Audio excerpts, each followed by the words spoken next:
sweet like a buttercup. You're a Barbie doll.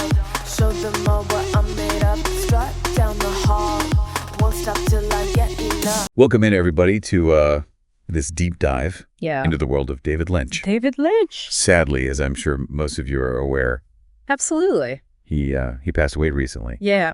But we're going beyond the headlines today. That's right. And really exploring what made his art so fascinating. For sure. And unsettling. Yes. I mean, so much more than just a director, right? Oh, yeah, absolutely. I mean, he built a whole aesthetic universe. Right. And like, where did that come from? Like, where does that even begin? I mean, he was born in Montana in 1946. Okay.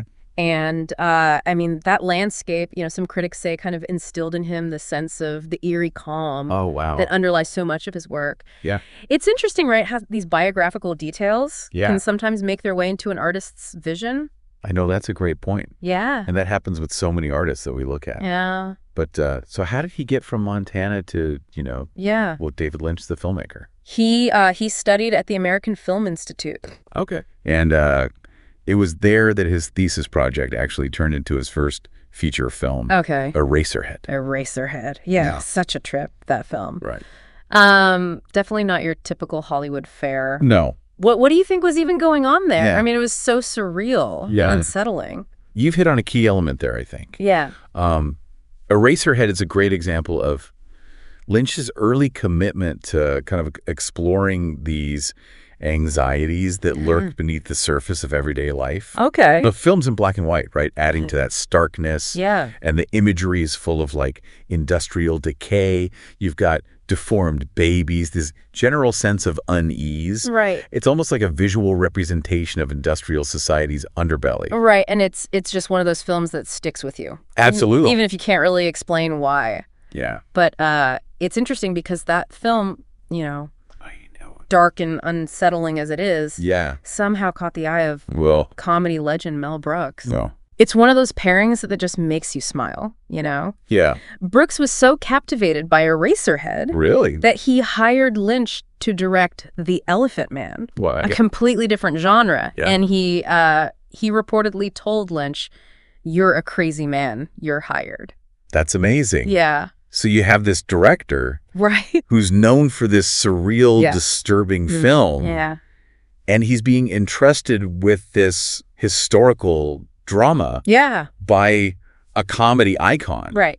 I mean, what does that tell us? Well, it speaks to this ability that he has to kind of tap into something deeper. Yeah. Something beyond the surface level of genre. Okay. Whether it's the dark humor that runs through even his most serious films. Okay. Or this ability that he has to create these characters Yeah. that are both bizarre and really human. Yeah. Lynch always had a way of finding the universal in Yeah. the unconventional. And that seems to be like a recurring theme throughout his whole career. Absolutely. Like this juxtaposition of darkness and beauty, the ordinary and the unsettling. Think about Blue Velvet for a second. Blue Velvet. It's set in this seemingly idyllic American town, Right. but just beneath that facade, you've got this world of violence and perversion and psychological torment. Right. Yeah, even in Mulholland Drive. Yeah. Which is set in like the glamorous world of Hollywood. Yeah. There's this pervasive sense of dread and paranoia Oh, yeah. that kind of unravels as the film goes on. Exactly. It's like he's showing us like the underbelly of the American dream. And this brings us to another important aspect of his work. Yeah. This ability that he has to subvert expectations. Okay. He takes familiar genres, film noir, Yep. mysteries, even soap operas, Yeah. and twists them into something totally unique. And speaking of genre bending, Yeah.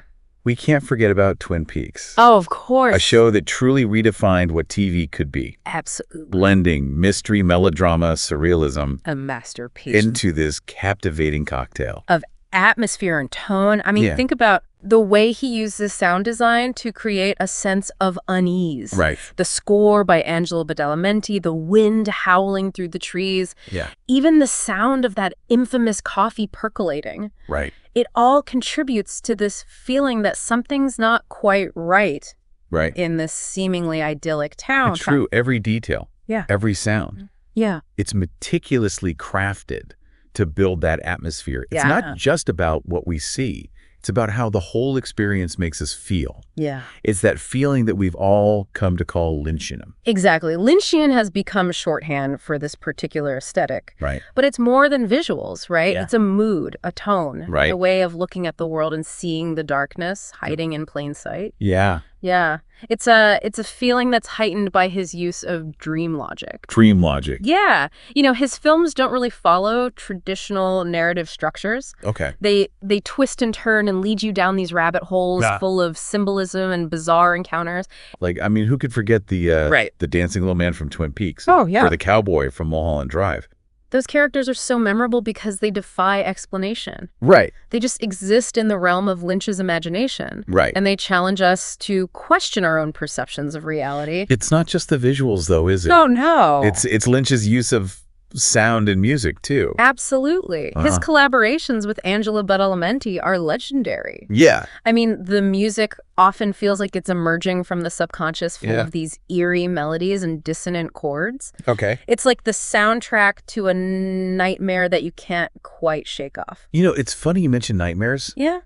Because I think that gets to the heart of what makes Lynch's work so compelling. Okay. He's tapping into these primal fears and anxieties that we all have. For sure. The things that lurk in the shadows of our minds. Yeah, he forces us to confront the darkness, both within ourselves and in the world around us. Right. But it's not just shock value. Okay. There's a strange beauty to his work, even in its most unsettling moments. Yeah. It's a beauty that kind of emerges from the shadows. Okay. This recognition that darkness and light are two sides of the same coin. He shows us that line between the ordinary and the extraordinary, the beautiful and the grotesque, is often so thin. And that can be terrifying and exhilarating at the same time. And I think that's why his work is so enduring. Yeah. It doesn't give us easy answers or tidy resolutions. No. It challenges us to think for ourselves, to grapple with the ambiguity and complexity of being human. Absolutely.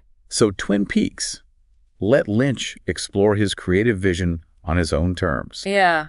But his foray into Hollywood with Dune was a different story, wasn't it?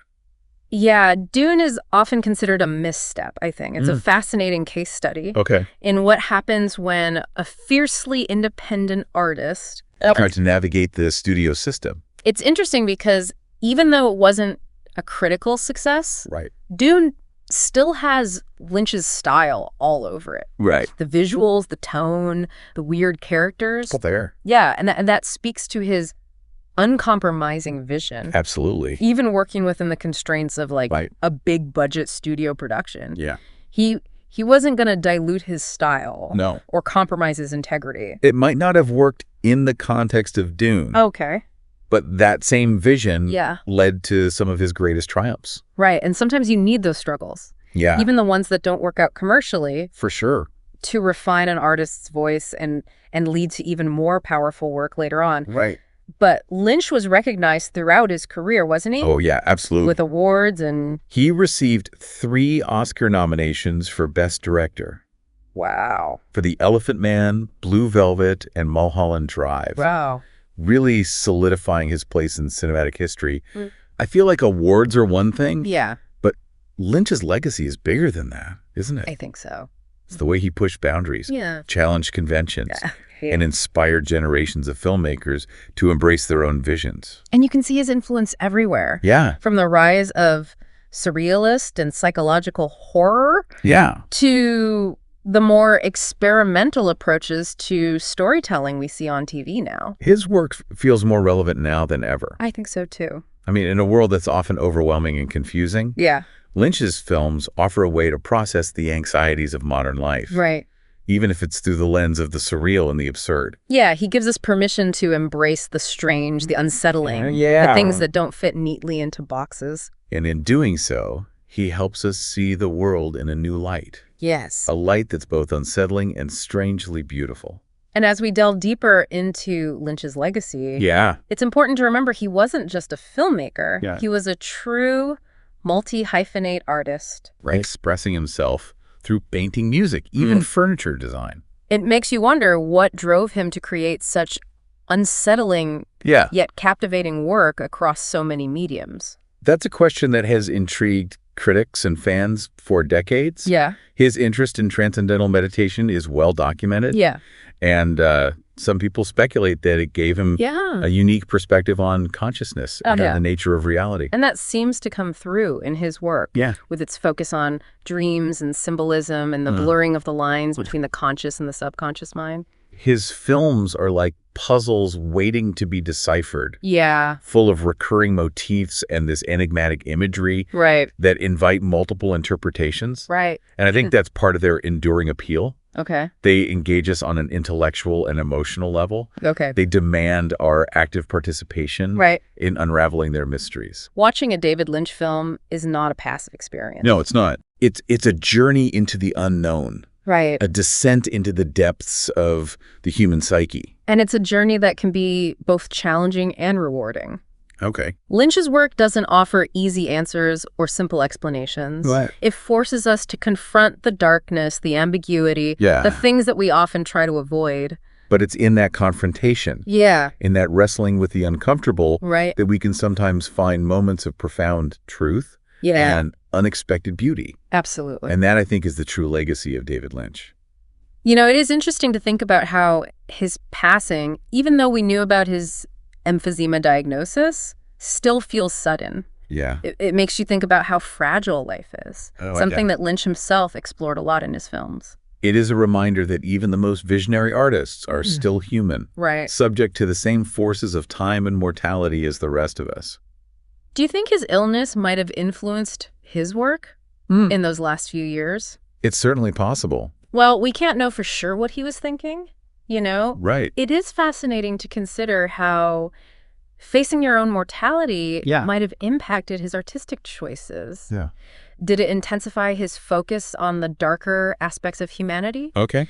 Or maybe lead him to explore themes of acceptance and transcendence? Right. You know, it's a question that's open to interpretation. It is. But I think it adds another layer of depth to his work. Yeah. Reminds us that even the most surreal and unsettling art can be deeply personal. Right, reflecting the artist's own struggles and insights. And it brings us to another point about Lynch's legacy. Yeah. The way his work continues to spark debate. Oh, yeah. Even after his passing. Some people think his films are brilliant and thought-provoking. Right. Others find them pretentious and confusing. Yeah, he was a polarizing figure. He was. But I think that speaks to the power of his art. Right. It doesn't leave you indifferent. It doesn't. It challenges you, provokes you, and makes you confront your own assumptions about art and storytelling. He refused to be categorized or confined by expectations. Yeah. He just followed his own muse. He did. Even when it led him down those unconventional paths. Yeah, and by doing so, he created a body of work that is both singular and unforgettable. So as we wrap up this deep dive into the world of David Lynch, what do you hope our listeners take away from this? I hope they're inspired to experience his work firsthand. Okay. To dive into his films and TV shows with an open mind and a willingness to embrace the unknown. To embrace the unknown. I love that. Don't be afraid to get lost in the Lynchian labyrinth. Right. You might just discover something profound and unsettlingly beautiful. Along the way. Yeah. That's a great way to put it. Thanks. David Lynch's world is a labyrinth. It is. Full of twists and turns, dead ends, and unexpected revelations. But it's a journey worth taking. It is. And as we say goodbye to the man, we can find comfort in knowing that his art will live on. Challenging and inspiring us for years to come. He was a true visionary. Yeah. A master of the unsettling. Absolutely. And a reminder that the most powerful art is often the art that makes us uncomfortable. Yeah. The art that forces us to look at ourselves and the world around us in a new light. A new light. And on that note, we'll wrap up this deep dive into the world of David Lynch. Great. We hope you enjoyed exploring his world with us. Yeah. Until next time, stay curious. Yes. And remember, keep your eye on the donut. Oh. Not on the hole. Sound the alarm. I'm coming up. We'll have a ball. I'm sweet like a buttercup. You're a Barbie doll. Show them all what I'm made of. Strut down the hall. Won't stop till